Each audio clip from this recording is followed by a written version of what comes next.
பரிசுத்த நாமத்திற்கு மகிமை உண்டாவதாக. இந்த அருமையான தருணத்திலே கிறிஸ்து சிவநாமத்தினாலே உங்களை சந்திப்பதில் மிகுந்த மகிழ்ச்சி அடைகிற ஒரு காரியத்துக்குரிய தியானிக்க போகிறோம். சங்கீதம் 51:11 வசனம் வாசிக்கலாமா? உமது சமூகத்தை விட்டு என்னை தள்ளாமலும் உமது பரிசுத்த ஆவியை என்னிடத்திலிருந்து எடுத்துக்கொள்ளாமலும் இரும். ஆமென். அல்லேலூயா. கர்த்தருடைய பிள்ளைகளே, தாவீது சங்கீதக்காரன் சொல்லும் பொழுது உங்க சமூகம், நம்முடைய ஆவி ரெண்டு குறிச்சு பேசுறாரு இந்த இடத்துல. உங்க சமூகத்தை விட்டு என்னை தள்ளாமலும். அவருக்கு தெரியுது பாருங்களேன், பாவம் பண்ணிட்டா அவர் சமூகத்துல இருந்து நம்ம தள்ளி விடுவார். யாரை தள்ளி விட்டார்? ஆண்டவர் ஆதாம இல்லைங்களா? அவர் சொல்லாததை செஞ்சாங்க இல்லையா? அவர் இது அது சாப்பிட நாளிலே சாகவே சாவாய் அப்படின்னு சொன்னாங்க. என்ன மரணம் அது? ஆவிக்குரிய மரணம். அது அவங்களுக்கு புரியல பாருங்க. அது அவங்க சத்துருவினால் வஞ்சிக்கப்பட்டு அதை சாப்பிட்டு ஏதேன் தோட்டத்தை விட்டு தள்ளினார் என்று வீதம் சொல்லுகிறது. புறமே தள்ளிட்டு குறுக்களை என்ன பண்ணிட்டாருங்க? சுடருளி பட்டயத்தை வச்சுட்டார். மீண்டும் வந்து ஜீவ விருட்சத்தை நன்மை தீமை அறித்த கருக்கலையே அதை பறித்து புசிக்காதபடி அப்படின்னு வேதம் சொல்லுகிறது. அப்படின்னா இன்னைக்கு தள்ளி விடுவார் என்பது பரிசுத்தவான்கள் யாரும் அறிந்த உண்மையே. நம்ம பாவம் செய்யும் போது அவர் சமூகத்தை விட்டு தூரமா போயிருவோம். யாரும் தூரமா போவாங்க? பாவம் செஞ்ச ஆத்துமான சமூகத்துக்கு வர முடியாம தவிக்கும். இன்னைக்கு தேவ பிள்ளைகளை நீங்களும் நானும் எப்படி இருக்கிறோம்? அவர் சமூகத்துல இருக்கிறோமா? தனித்தவரோடு உறவாடுகிறோமா? தேவனுடைய ஆலயத்துல தரித்து நிற்கிறோமா? இதுதான் தேவன் விரும்புகிற காரியம். ஆனா இவர் சொல்றாரு, உங்க சமூகத்தை விட்டு என்ன தள்ளிடாதீங்க ஆண்டவரே, நான் தெரியாம பண்ணிட்டேன், தப்புன்னு தெரியும் தான், ஆனாலும் கூட ஏதோ ஒரு காரியத்துல பண்ணிட்டேன், என்னை தள்ளிடாதீங்க. அடுத்து சொல்றாரு, உமது பரிசுத்த ஆவியை என்னிடத்திலிருந்து எடுத்துக்கொள்ளாமலும். இன்னைக்கு ஆவியானவர் எப்படின்னா முத்திரையா இருக்கிறாராம். ஒருத்தர் மேல ரட்சிக்கப்பட்ட ஒருத்தர் மேல ஆவியாளர் எப்படி இருக்கிறாருன்னா முத்திரையா இருக்கிறார். அப்ப அந்த முத்திரை விலகிடுச்சு அப்படின்னா அதுக்கான வேல்யூ கிடையாது, அந்த பொருளுக்கான வேல்யூ கிடையாது இல்லைங்களா? இன்னைக்கு அப்படிதான் நம்ம மேல பரிசுத்த ஆவியானவர் முத்திரை போட்டிருக்காரு. அவர் துக்கப்படுத்தக்கூடாதுன்னு வேதம் சொல்லுகிறது. அப்ப அவர் துக்கப்படுத்தும் போது அவர் நம்மை விட்டு கடந்து போய் விடுவார். யாரை விட்டு கடந்து போனார்? வேதத்துல சிம்சோனை விட்டு கடந்து போனார். எப்பொழுது அவன் பாவத்துல விழுந்தானோ, எப்பொழுது தலை சிரைக்கப்பட்டதோ, அப்போ தலை சிரிக்கப்பட்ட மாத்திரத்திலே பரிசுத்த ஆவியானவர் சிம்சோனை விட்டு வெளியே போயிட்டார் இல்லைங்களா? அவன் பிடிக்கப்பட்டான், அவன் கண்கள் பிடுங்கப்பட்டுச்சு, ஒண்ணும் முடியல. காரணம் என்ன? ஆவியானவர் அவனுக்குள் இல்லை. ஆமென். கர்த்தருடைய பிள்ளைகளை, இன்னைக்கு ஆவியானவர் மட்டும் நம்ம கூட இல்லைன்னா நம்ம பிடிக்கப்படுவோம், நம்ம கண்கள் பிடுங்கப்பட்டுரும். நல்ல ஜாக்கிரதையா இருக்கணும். அதனாலதான் தாவீது பயப்படுறார். ஹல்லேலூயா. ஆண்டவரே, உங்க சமூகத்தை விட்டு என்ன தள்ளிடாதீங்க, உங்க பரிசுத்த ஆவியை நிலந்து எடுத்துக்கொள்ளாதீங்க. பாவம் செய்ய உலகம் தூண்டிக்கொண்டே இருக்கும், ஆனா பரிசுத்தமாய் வாழ ஆவியானவர் நமக்குள் தூண்டிக்கொண்டே இருப்பார். எந்த தூண்டுதலுக்கு நீங்க செவி சாய்க்கிறீங்களோ அங்கதான் நீங்க இருப்பீங்க. அப்ப தெய்வ பிள்ளைகள், இந்த நாள்ல ஆவியானவர் இடைப்படுகிறாரு இல்ல, உங்களோட கத்து பேசிட்டு இருக்காரு இல்ல. இன்னைக்கு பேசின சத்தியத்துக்காய் ஸ்தோத்திரம் சொல்லலாமா? ஜெபிக்கலாம். நல்ல தெய்வமே, இந்த நாள்ல எங்க கூட பேசின வார்த்தைக்காய் ஸ்தோத்திரம் ஆண்டவரே. எங்களை விட்டு நீங்க தூரமா போயிடாதீங்க. வேதம் சொல்லுகிறதே, உங்க சமூகத்தை விட்டு எங்களை தள்ளிடாதீங்க, உங்க பரிசுத்த ஆவியிலிருந்து எடுத்துக்கொள்ளாதீங்க. அந்த மாதிரி நான் வாழ எனக்கு உதவி செய்யுங்கப்பா. உங்க சமூகத்துல தான் இருக்கணும், நான் பரிசுத்த ஆவி நிறைஞ்சுதான் வாழணும் ஆண்டவரே. அந்த கிருபை எனக்கு தாங்கப்பா. அந்த கிருபை என் மேல எப்பொழுதும் இருக்கட்டும் ஆண்டவரே. இதை ஜெபிக்கிறேன், இதை கேட்க போகிற ஒவ்வொரு பிள்ளைகளும் ஆசீர்வதியும். கிறிஸ்து நாமத்தில் பிதாவே, ஆமென். God bless you all.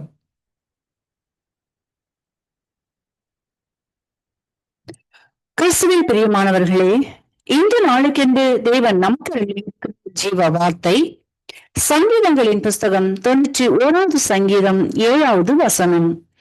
உன் பக்கத்தில் 1000 பேரும் வலது புறத்தில் 14 பேரும் அது உன்னை அணுகாது. எனக்கு அருமையான சகோதர சகோதரிகளே, இன்றைய நாளில் உங்களுக்கு விரோதமாய் எழும்பி நின்ற சூழ்நிலைகளை கர்த்தர் முறியடித்து வெற்றியை தரும்படி ஆசீர்வதிக்கிறார். இன்றைக்கு அனைவருடைய வாழ்க்கையில் பல வகையில் சத்துருவினுடைய போராட்டங்கள் மிதமின்றி ஜலப்பிரவாகம் போல் மேலிட்டு உங்களை மூழ்கிற நிலையில் காணப்படலாம். அவற்றை கண்டு பயப்படாமலும் கலங்காமலும் இருங்கள். உங்களுக்கு விரோதமாக உருவாக்கப்படும் எந்த ஆயுதங்களும் உழைக்காதே போக பண்ணுகிற கர்த்தர் உங்களுடனே இருக்கிறார். உங்களுக்காய் தம் சத்தத்தை துணிக்க பண்ணி யோர்தானை போன்ற சூழ்நிலைகளை, சவால்களை, பிரச்சனைகளை, போராட்டங்களை, வியாதியின் கூறுகளை அவர் பின்னிட்டு திரும்பும்படி செய்து உங்களை ரட்சித்து காத்து வழி நடத்தி ஆசீர்வதிக்கிறார். கர்த்தரின் வார்த்தையை விசுவாசியுங்கள், ஆசீர்வாதங்களை பெற்றுக் கொள்வீர்கள். இன்றைக்கும் நாம் வேதத்திலிருந்து கர்த்தரின் சத்தம் தம் ஜனத்தை காத்ததை குறித்து தியானிப்போம். பார்க்கலாம்.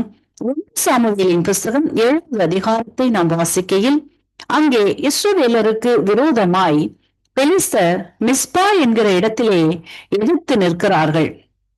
அதை அறிந்த இஸ்ரவேலர்கள் பயப்பட்டு தீர்க்கதரிசியாம் சாமுவேலிடம் முறையிடுகிறார்கள். அப்பொழுது சாமுவேல் தீர்க்கதரிசி இஸ்ரவேலரை நோக்கி, உங்களின் அவிசுவாசங்களை எடுத்து போட்டு உங்கள் இருதயத்தை நேராக்கி கர்த்தர் ஒருவருக்கே ஆராதனை செய்யுங்கள் என்று கூற, இஸ்ரவேல் ஜனங்களும் தங்கள் தேவனை நோக்கி விண்ணப்பிக்க, கர்த்தர் அவர்களின் விண்ணப்பங்களை கேட்டு மகா பெரிய இடி முழக்கங்களை பெலிஸ்தர் மேல் முழங்க பண்ணி அவர்களை களம் பிடித்து இஸ்ரவேலருக்கு முன்பாக பண்ணி முறியடித்து பெரிய ஜெயத்தை பெற்று தந்தார் என்று வாசித்து அறிகின்றோம். இன்றைக்கும் எனக்கு அருமையானவர்களே, வாழ்க்கையிலும் பலரும் பல வகைகளில் சோதனைக்காரனால் சோதிக்கப்பட்டு வஞ்சிக்கப்பட்டு உங்களுடைய விசுவாசங்களை இழப்புகளை காணப்பட்டும் சூழ்நிலைகளை போராடி மேற்கொள்ள முடியாதபடிக்கு வேறு வழிகளை இஸ்ரவேலர் தேடி போனதை போல நீங்களும் தீர்வை தேடி, நம்பிக்கையை தேடி, சமாதானம், மகிழ்ச்சி, சுகத்தை தேடி எங்கே கிடைக்கும் என்று இருதயத்திலே நிலையாதபடிக்கு கண்ணீரோடும் பயத்தோடும் கலங்க பண்ணி கொண்டு இருக்கிற இருதயத்தோடும் காணப்படுகிற உங்களை பார்த்துதான் கர்த்தர் சொல்லுகிறார், நான் உங்களுக்காய் உங்களின் சூழ்நிலைகளின் மேல் பெரிய என் இடி முழக்கத்தின் சத்தத்தை தொனிக்க பண்ணுவேன். நீங்கள் கடக்க முடியாத கடந்து போகிற சூழ்நிலைகளை முறியடிப்பேன் என்கிறார். கர்த்தரின் சத்தம் காதேஸ் வனாந்திரத்தை அதிர பண்ணுகிறதாயும் பெருமானை ஈனும்படி செய்கிறதாயும் காற்றின் கடலின் சீற்றத்தை ஓய்வு பண்ணுகிறதாயும் இருக்கிறபடியினால் இன்றைக்கு உங்களின் பிரச்சனைகளுக்கு போராட்டங்களுக்கு நிச்சயமாக முடிவு உண்டு. உங்களுக்கு எதிராய் தீவிரித்து புறப்பட்டு வந்த பெலிஸ்தர்களை போன்ற பிரச்சனைகள், போராட்டங்கள், வியாதிகள், பற்றாக்குறைகள், பலவீனங்கள் யாவும் இன்றைக்கு கலங்கடிக்க பண்ணுகிறார். அவைகளை செயலிழந்து போகச் செய்கிறார். எவைகளை எல்லாம் இதுவரையில் உங்களை ஆளுகை செய்ததோ அவைகளின் துரைத்தனங்களை, அதிகாரங்களை இன்றைக்கு உடுத்து போடுகிறார். இன்றைக்கும் இந்த வார்த்தைகளை கேட்டுக் கொண்டிருக்கிற நீங்கள் சூழ்நிலைகளை கண்டு கலங்காமலும் பயப்படாமலும் முழு இருதயத்தோடு கர்த்தரையும் அவரின் வார்த்தையும் விசுவாசித்து கர்த்தரின் சமூகத்தில் காத்திருக்கிற உங்களை கர்த்தர் இன்றைக்கு எல்லாவற்றிலும் பாதுகாத்து ஆசீர்வதித்து நடத்துவார். இன்றைக்கும் இந்த வார்த்தைகளை கேட்டுக் கொண்டிருக்கிற உங்களை யாரிடம் ஆழத்திலே உதவி செய்கிற இயேசுவை அறியாமலும் அவனை ஏற்றுக்கொள்ளாமலும் இப்படிப்பட்ட கடினமான சூழ்நிலைகளின் ஊடாய் கடந்து கொண்டும் கலக்கத்துடன் பயத்துடன் காணப்படுவீர்களானால் இன்றைக்கு உங்களை இயேசுவிடம் ஒப்புக் கொடுங்கள். உங்களின் சூழ்நிலைகளின் மேலும் தம் சத்தத்தை துணிக்க பண்ணி உங்களை விடுவித்து காத்து ஆசீர்வதிப்பார். இந்த வார்த்தைகள் மூலம் கர்த்தர் இன்று உங்களை ஆசீர்வதிப்பாராக. கிறிஸ்துவுக்குள் பிரியமான சங்கமம் கிறிஸ்தவ வானொலி நேயர்களுக்கு அன்பின் வாழ்த்துக்கள். இன்றைய மன்னா, நாம் எமது ஒளியின் ஆயுதங்களை தரித்து கொள்ள கடவோம். ரோமர் 13:12. பிரியமானவர்களே, நாம் அந்தகாரத்தின் கிரிகைகளை தள்ளிவிட்டு ஒளியின் ஆயுதங்களை தரித்து கொள்ள வேண்டும். நீங்கள் பிசாசின் தந்திரங்களுக்கு எதிர்த்து நிற்க திராணி உள்ளவர்களாகும்படி தேவனுடைய சர்வாயுத வர்க்கங்களை தரித்து கொள்ள வேண்டும். யுத்தத்தில் எம்மை காக்கும் ஆயுதங்களும் உண்டு, எதிரிகளை தாக்கும் ஆயுதங்களும் உண்டு. எம்மை பாதுகாக்க நாம் தேவனுடைய சர்வாயுத வர்க்கத்தை தரித்து கொள்ள வேண்டியவர்களாய் இருக்கிறோம். சர்வாயுத வர்க்கங்களில் 3 வகையான சுபாவங்களை நாம் காணலாம். முதலாவது விசுவாசம், அது பிசாசை ஜெயிக்க உதவுகிறது. 2வது அன்பு, அது மனுஷனை சந்திக்கிறது. 3வது நம்பிக்கை, அது தேவனை சந்திக்கிறது. பிசாசை எமது சுயபலத்தால் ஜெயிக்க முடியாது. வேத வசனத்தில் நம்பிக்கை வல்லமை உண்டு, அது ஆவியும் ஜீவனுமானது, ஆத்துமாக்களை உயிர்ப்பிக்கிறது. ஆட்டுக்குட்டியின் இரத்தத்தினாலும் சாட்சியின் வசனத்தினாலும் சாத்தானை ஜெயிக்க முடியும். ஒளியின் ஆயுதங்கள் இல்லாமல் சர்வாயுத வர்க்கங்களை தரித்து கொள்ளாமல் இருக்கலாமா? பரிசுத்த ஆவியின் மூலமாக அது உங்களுக்கு உன்னத பலன் அளிக்கும். கிறிஸ்துவை போல எதிலும் ஜெயமாய் வாழ ஒளியின் ஆயுதங்களையும் சர்வாயுத வர்க்கங்களையும் எப்போதும் தரித்துக் கொள்ளுங்கள். தேவன் தாமே உங்கள் ஒவ்வொருவரையும் நிறைவாக ஆசீர்வதிப்பாராக. ஆமேன். God bless you. கிறிஸ்துவுக்குள் பிரியமான சங்கமம் தமிழ் கிறிஸ்தவ வானொலியின் நேயர்களுக்கு வாழ்த்துக்கள். இன்றைய மன்னா, அவர் உங்களை விசாரிக்கிறவரானபடியால் உங்கள் கவலைகளை எல்லாம் அவர் மேல் வைத்து விடுங்கள். 1 பேதுரு 5:7. பிரியமானவர்களே, எவ்விதத்திலும் உதவி செய்ய முடியாத இவ்வுலக மனிதர்கள் உங்களை கடமைக்கு விசாரிப்பது போல கர்த்தர் உங்களை விசாரிக்கிறதில்லை. உங்களுடைய சூழ்நிலைகள் அனைத்தையும் அவர் அறிந்திருக்கிறார். அவர் உங்களை விசாரிக்கிறவராய் இருக்கிறார். அன்றைக்கு தன்னுடைய பிள்ளை தண்ணீர் இல்லாமல் சாப்பிட்டிருக்கிறான் என்று கதறிய ஆகாரின் அழுகுரலை கேட்டு ஆகாரை விசாரித்தவர் கர்த்தர். தேவையான தண்ணீரையும் கொடுத்து கேட்காத ஆசீர்வாதத்தையும் கொடுத்தவர் என்பதை மறந்து விடாதீர்கள். இன்றைக்கும் நீங்கள் எதற்காக அழுது கொண்டும் புலம்பிக் கொண்டும் இருக்கின்றீர்கள்? அதன் காரணத்தை கர்த்தர் அறிந்து இன்றைக்கே அதுக்குரிய காரியங்களை செய்து கண்ணீரை துடைப்பார். இனி நீங்கள் அழுது கொண்டிருக்க வேண்டிய அவசியம் இல்லை. உங்கள் இருதயத்தின் வேண்டுதல்களை கேட்டு அதன்படியே செய்து உங்களை நிறைவாய் ஆசீர்வதிப்பாராக. ஆமேன். God bless you.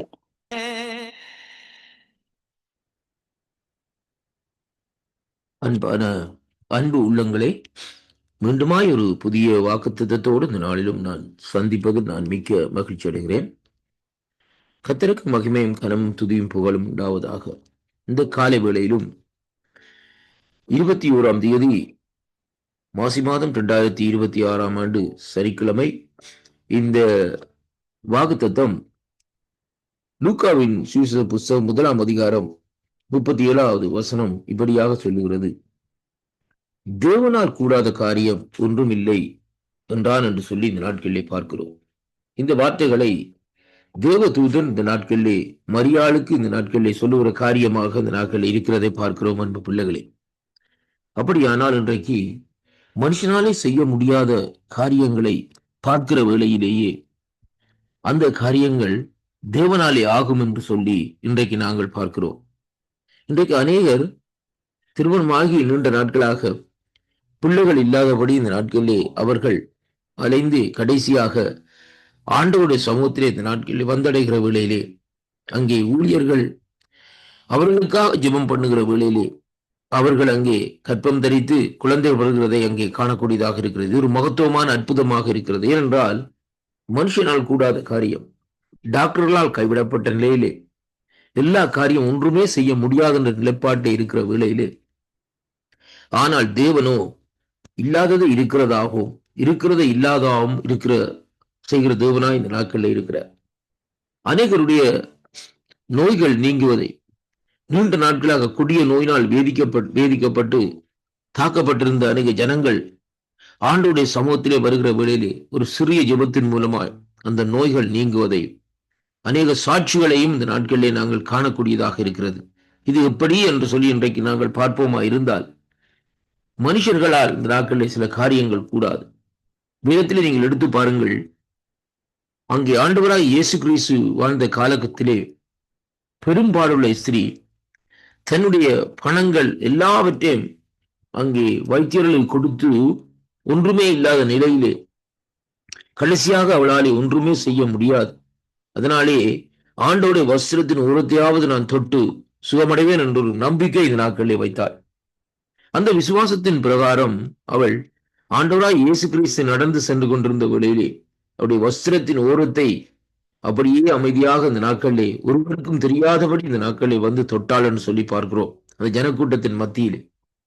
ஆனால் வேதம் தெளிவாக சொல்லுகிறது, ஆண்டவர் அந்த இடத்திலே திடீரென்று பார்க்கிற வேளையிலே நின்று பார்த்தாராம், என்னுடைய வஸ்திரத்திலே இருந்து வல்லமை புறப்பட்டு சென்றது என்று சொல்லி இந்த நாட்களிலே சொல்லி அந்த இடத்திலே கேட்ட வேளையிலே சீசர்கள் சொன்னார்களாம், ஆண்டவரே, அநேகர் இந்த ஜனக்கூட்டத்தின் மத்தியிலே எல்லாரும் உண்மை தொடுகிறார்கள், ஆனால் இந்த நாட்களிலே இப்படியாக நீ கேட்கிறீரே, அது எப்படி என்று சொன்ன வேளையிலே ஆண்டவர் சொன்னார், அதாவது எப்படி என்றால் பாருங்கள் அருமையான கர்த்தருடைய பிள்ளைகளே, எல்லாரும் ஆண்டவரே இந்த நாட்களை நேசிக்கிறார்கள், ஆனால் எல்லாரும் ஆண்டவரே ஆண்டவரே இயேசுவே இயேசுவே என்று சொல்லி இன்றைக்கு சொல்லுகிறார்கள். ஆனாலும் விசுவாசத்தோடு இந்த நாட்களிலே யார் ஆண்டவருடைய நாமத்தை இந்த நாட்களிலே தேடுகிறார்களோ அவர்களுக்கு தேவன் இந்த நாட்களிலே அற்புதத்தை செய்ய வல்லவராயிருக்கிறார். இந்த வாக்குத்தத்தங்களை நீங்கள் பார்க்கிற வேளையிலேயே விசுவாசத்தோடு தேவன் அண்டையிலே இந்த நாட்களிலே சேருகிற வேளையிலேயே தேவனால் கூடாத காரியம் ஒன்றுமே இல்லை. உங்களுடைய நோய்களா இருந்தாலும் சரி, உங்களுடைய பலவீனங்களா இருந்தாலும் சரி, உங்களுடைய பிரச்சனைகள் உபத்திரவங்களா இருந்தாலும் சரி, விசுவாசத்தோடு முழு ஆத்மாவோடும் முழு இருதயத்தோடும் முழு மனதோடும் ஒரு பரிசுத்தத்தோடும் நீங்கள் தேவனை தேடுகிற வேளையிலேயே வேதம் சொல்லுகிறது தேவனால் கூடாத காரியம் ஒன்றுமே இல்லை. அதைத்தான் இந்த நாட்களை மரியாள் செய்தாள். கர்த்தருக்காக பாருங்கள், அவள் பரிசுத்தமா இருந்த பெண்ணாக இந்த நாட்களிலே இருந்தாள். அதனாலே தான் தேவன் அவளை தெரிந்து கொண்டு இந்த நாட்களிலே அவளுக்குள்ளே ஆண்டவருடைய அதாவது வித்தை இந்த நாட்களில் அவருடைய கற்பத்திலே வைத்து ஆண்டவராய் இயேசு கிறிஸ்து இந்த பூமியிலே வரும்படியாக அவள் இந்த நாட்களில் தாயாக இந்த நாட்களில் நியமிக்கப்பட்டதை பார்க்கிறோம். அதே விதமாக இன்றைக்கு நாங்கள் ஆண்டவரோடு ஐக்கியப்பட்டு இந்த நாட்களிலே முழு இருதயத்தோடு இந்த நாட்களில் இருப்போமா இருந்தால் நம்முடைய குடும்பத்திலும் தேவன் இந்த நாட்களிலே அற்புதங்களை செய்வார். வேதம் சொல்லுகிறது தேவனால் கூடாத காரியம் ஒன்றுமே இல்லை. அருமை பிள்ளைகளே, என்ன சூழ்நிலையில் நீங்கள் இருந்தாலும் ஆண்டவரை நோக்கி முழு இருதயத்தோடும் முழு ஆத்மாவோடும் தேடுங்கள் இந்த நாட்களிலே. அப்பொழுது தேவன் இந்த நாட்களிலே உங்களுடைய குடும்பத்துக்குள்ளே உங்களுக்குள்ளே தேவன் இந்த நாட்களிலே அற்புதங்களை செய்ய வல்லவராயிருக்கிறார். இந்த வாக்கு தத்தத்தை விசுவாசிக்கிற ஒவ்வொரு பிள்ளைகளுக்கும் அற்புதம் உண்டாகும். கர்த்தர் தாமே உங்களை ஆசீர்வதிப்பாராக. ஆமென்.